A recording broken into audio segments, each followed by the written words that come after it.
안녕하세요. 주은 목사입니다. 매주 목요일 신앙서적 한 권을 추천하고 함께 은혜를 나누는 한 권에 만나 81번째 시간입니다. 오늘 함께 나눌 책은 김세윤 지음 구원이란 무엇인가입니다. 본서는 구원의 의미에 대해 이야기하며 세례 때 의인이라 칭함받은 신자들이 종말에 이루어질 구원의 완성을 향해 가는 현재에서 구원받아감의 의미가 무엇인지에 관해 설명해주고 있는 책입니다.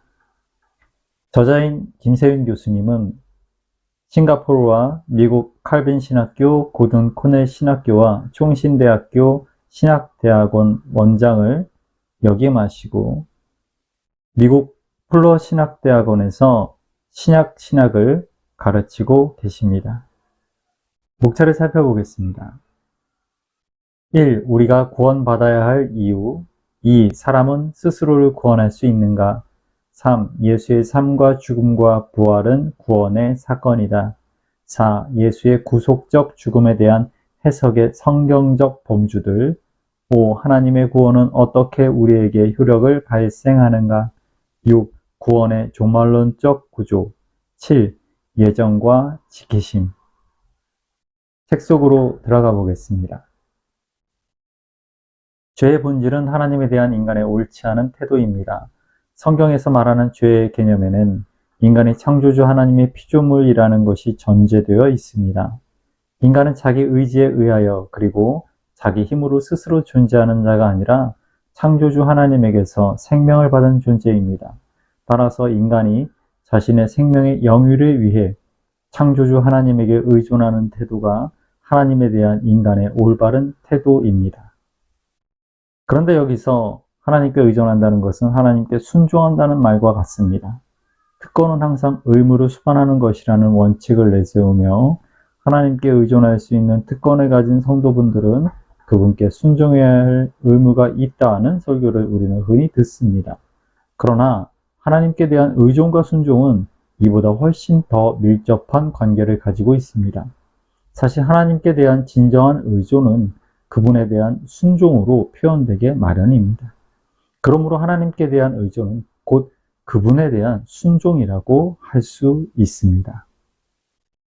앞서 죽음의 증상들이라고 규정한 모든 악과 고난들은 창조주 하나님께 의존하고 순종하여 그의 무한한 자원들을 계속 공급받기를 거부하고 그에 대항하여 자기 주장을 함으로써 자기의 제한된 자원에 스스로를 가두어 버리는 죄의 열매요 대가입니다.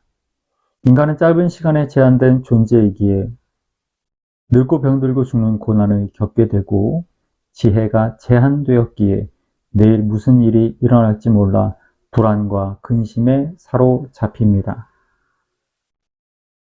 저자는 구원을 이야기하기 위해서는 먼저 기독교 신앙이 말하는 죄가 무슨 의미인지 그리고 그 죄의 결과가 무엇인지에 대해서 말해주고 있습니다.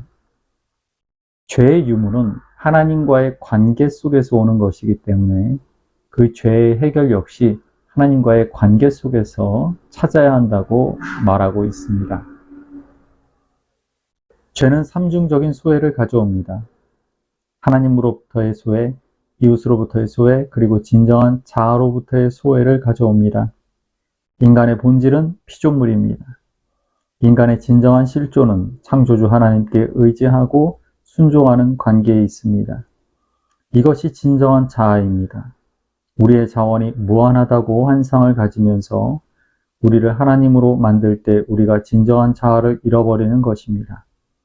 자기 주장을 하게 되면 자아를 찾는 것이 아니라 오히려 진정한 자아를 잃어버립니다. 죄는 자기를 자기로부터도 소외시키는 삼중적인 소외를 가져옵니다. 인간이 자기 자신으로부터 소외되었을 때 나타나는 정신병, 불안과 같은 신경증 등이 다 여기에서 옵니다. 이웃과의 갈등 속에서 오는 모든 고난과 궁극적으로 인간의 제한된 자원에서 오는 모든 고난이 바로 인간이 하나님으로부터 분리된 죄 때문에 오는 것입니다. 죄에는 두 가지 죄가 있습니다. 원죄와 실행죄입니다. 지금까지 다룬 것은 원죄입니다. 자기를 하나님으로부터 닫아버리는 것이 원죄라면 원죄의 결과로 나타나는 현상으로서의 죄를 실행죄라고 볼 수 있습니다. 우리의 구원은 인간의 내재된 힘으로 이루어지는 것이 아니라 인간 밖에 있고 우주 밖에 있는 하나님으로부터만 올 수 있습니다. 우리 밖에서, 우리를 위해서 구원의 힘이 와야 합니다. 우리 밖에 무한한 힘을 가진 초월자로부터 우리를 위해 오는 것이어야만 오직 은혜로 올 때 우리 인간에게 구원이 이루어집니다. 복음은 바로 이러한 제한된 자원 속에서 죽어가는 인간들에게 하나님께서 우리 밖에서 우리를 위하여 오셔서 구원을 이루셨다는 기쁜 소식입니다. 그러면 그 구원의 사건이 어떻게 일어났습니까? 예수 그리스도 안에서 일어났습니다. 인간의 모든 사건은 상대적인 의미밖에 없습니다. 그 시간에 그 장소에서만 가치를 갖는 상대적인 의미밖에 없습니다. 2000년 전 유대에서 일어난 예수님의 사건이 왜 나에게 의미가 있습니까? 예수님의 부활 때문입니다. 부활은 자연적인 사건이 아니기 때문입니다. 시간과 공간 밖에 있는 초월자의 사건입니다. 그렇기 때문에 예수님의 십자가와 부활은 절대적인 의미를 갖습니다. 하나님께서 이 사건만이 우리를 위한 구원의 사건이라고 선포하셨기 때문에 시간과 공간을 초월하여 오늘 나에게 절대적인 의미가 있는 것입니다. 저자는 구원이 가진 진정한 의미가 무엇인지에 대해 논리를 가지고 설명합니다. 왜 구원이 오직 예수 그리스도 안에서만 이루어질 수 있는지에 대해서, 그리고 그 구원이 오늘 우리에게 어떤 의미가 있는지에 대해 말해주고 있습니다. 예수님이 십자가에서의 속죄적 죽음을 그러한 구약의 제사 그림을 통해 설명할 수 있었습니다. 예수 그리스도의 죽음은 십자가에서의 제사였다는 것입니다. 제사에는 두 가지 기능이 있습니다. 하나는 죄를 덮는 것입니다. 하나님께서 인간의 죄를 보시지 않도록 피로 덮어버리는 것입니다. 또 하나는 죄에 대한 하나님의 진노를 풀어버리는 것입니다. 예수님의 죽음, 곧 예수님의 십자가에서의 피 흘림이 우리 죄에 대한 덮어버림이 된 것입니다. 그래서 하나님께서 더 이상 우리를 죄인으로 인정하지 않으신 것입니다. 예수님은 십자가에서의 죽음으로 우리 죄에 대한 하나님의 저주를 대신 받으신 것입니다. 바로 여기서 우리는 예수님의 죽음이 속죄를 위한 것임을 깨닫습니다. 즉 하나님께서 예수 그리스도를 부활시키신 것을 보니 예수님은 죄가 없는 자임이 분명한데, 그렇다면 예수님은 왜 십자가에 달려 돌아가셨는가? 아, 우리 죄를 위해 우리 대신 죄의 저주를 받으셨구나. 하나님의 진노를 우리 대신 받으셨구나 라고 깨닫게 됩니다. 그래서 십자가에 나타난 구원을 제사 용어를 통해 설명하셨습니다. 저자는 예수 그리스도의 십자가 구원의 의미를 구약의 제사와 관련하여 설명하면서 십자가와 부활의 의미가 우리의 구원과 갖고 있는 연관성에 대해서도 이해하기 쉽도록 설명하고 있습니다. 본서는 구약과 복음서가 갖는 관련성에 대해 잘 정리하여 설명해주는 책입니다. 우리는 이 세상에 살지만 예수 그리스도와 함께 옛사람이 죽고 예수 그리스도와 함께 새 사람으로 부활한 사람으로 이미 하나님 나라에 속한 자로서 구원의 첫 열매를 받은 자로서 구원의 완성을 바라보며 삽니다. 그리스도와 연합해서 나의 옛사람이 죽고 새 사람으로 부활한 것이 구원의 사건이라고 했습니다. 그러므로 나의 옛사람은 예수 그리스도와 함께 십자가에서 죽었습니다. 그러나 나는 새 사람으로 그리스도와 연합하여 그리스도가 대표한 신앙 안에서 부활했습니다. 그래서 구원의 첫 열매를 받은 자로서 오는 세상, 곧 하나님 나라의 시민으로 살려면 이 세상의 도, 곧 자기 주장하려는 의지를 버리고 하나님을 의존하고 순종하며 사는, 정성을 다해 하나님을 사랑하고 내 몸처럼 사랑하는 삶을 살아야 합니다. 그리스도인의 삶에는 고난이 필연적으로 있습니다. 왜 그렇습니까? 이 세상에 살면서 이 세상의 도, 곧 자기 주장하려는 의지를 따르지 않기 때문입니다. 그렇게 사는 자들이 그리스도인이기 때문에 그리스도에게는 고난이 필연적입니다.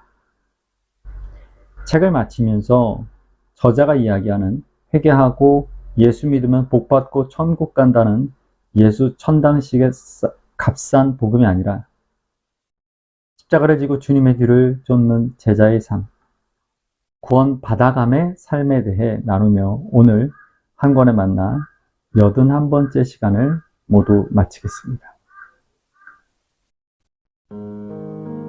그러기에 바울은 그리스도 안에서 그리스도와 함께 죽었다고만 표현하지 않고 그리스도 안에서 죽고 부활한 우리가 오늘 그리스도와 함께 고난을 받는다고 했습니다.